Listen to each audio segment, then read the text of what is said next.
bundling, the world is heading more and more towards specialization.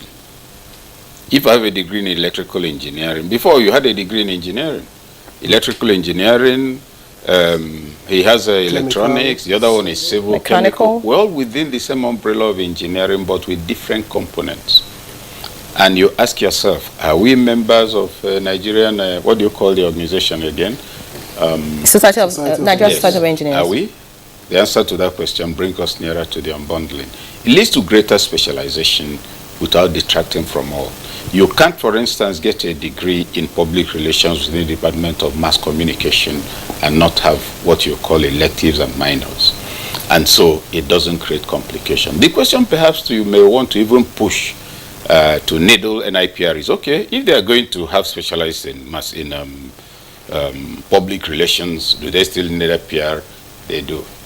NIPR is the public acting effective practical arm for the deployment of public relations skill. So their membership is still important.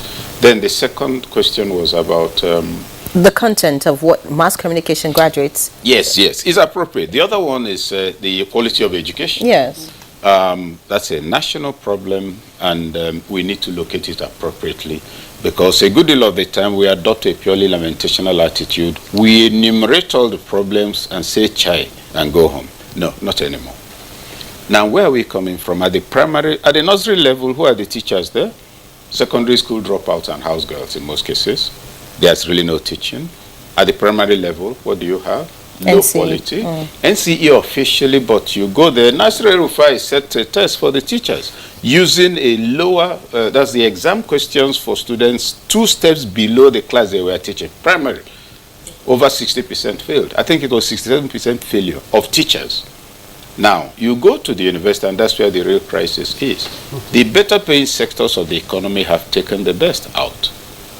And most of the time, you find second-rate scholars or third-rate scholars producing fourth-rate materials. All of that impacts the output.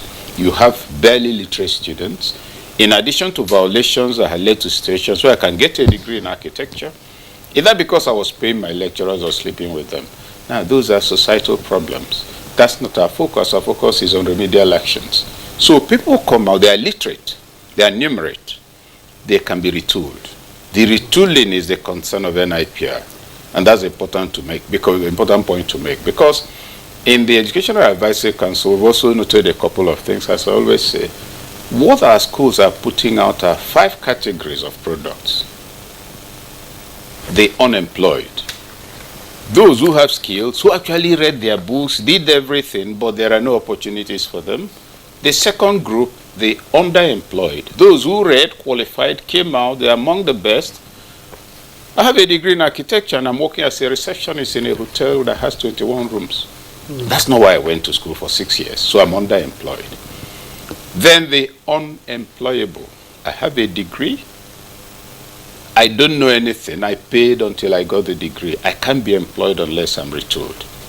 Then you have the irredeemable. I didn't get a degree, or I got a degree, it doesn't matter. But the point is that I also absorb the wrong social values. I'm your PA, I'm looking for an opportunity to become a head of parastatal in order to drive SUV. I do not know there's a connection between DG and service delivery. I am irredeemable, because once I walk into public office, this is where people get rich when they go in. So I begin. You can see what's happening to some of the ministers that Tinubu suspended. It's part of that. So NIPR as an institution is not jumping up to say we are the messiah for Nigeria in 30 minutes. No. Like I said, it's a long distance journey. So those who have that disadvantage coming from a battered educational system also will be. You do the bit where you are. Because if you look within the university, yes, there are issues between government and the university, but are the universities helping themselves? As a professor, if I go now to supervise, take the defense of a PhD candidate, now it could take me 3 months or 6 to read through his thesis, do evaluations, etc. And I travel to the school and I do the evaluation. What does a professor get paid? Sometimes 50,000. Let's assume it's 100 for moderating a PhD defense. So already the academics assume that a professor must go by public transport for such things. So when scholars also devalue themselves within an area where they are the ones who are capable of taking decisions that will enhance their well-being, it impacts all over the board. Surrounding all of this up and coming to NIPR, the issue on the table. The NIPR is an institute. We want others to say, let's do for our own profession what NIPR is doing. So if all other institutions, professional bodies, and associations are doing the same thing, that's how Nigeria will become what it ought to be. But today we are looking at the federal government or the state government. Oh, the president should do this, or the governor should do this. We forget local government chairmen, we forget institutions, we forget that nations are not built that way. We forget that employment is actually primarily provided by the private sector. Everywhere in the world, there's no nation that has less than 60 to 80% employment from non-government sources. So when institutional credibility begins to dominate public consciousness, people take matters seriously. So questions of enforcement, like you mentioned NCE, that is correct. You need NCE to teach there, to teach at the secondary, primary level. But how many people there have NCE? You know, and you have it. So, but not to deviate too much from the project on the table, NIPR has various committees. Imagine I have an education advisory council that works on curriculum, that organizes the training. Is not certification. Come and sit down and give you. No.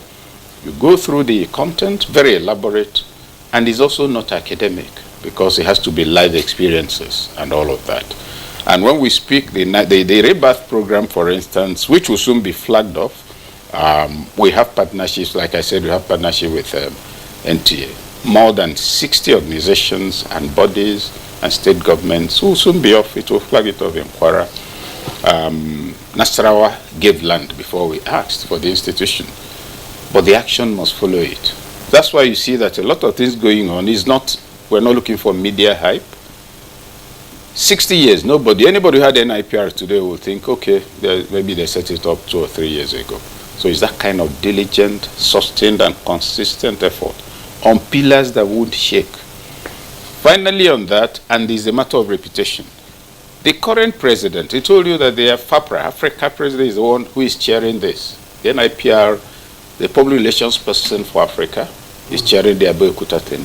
Our current president is the ultimate product of excellent public and interpersonal relations. Yes, even the Minister of Information is a member of FNIPR, the DG Von, I think, DG, no, you see,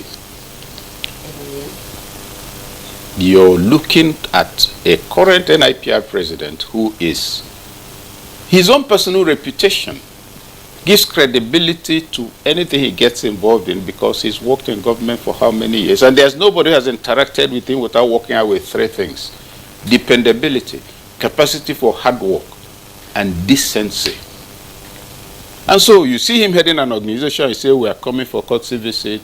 We want to find out when it's convenient. You say, please tell us when we are coming, we'll make time. That's reputation at work.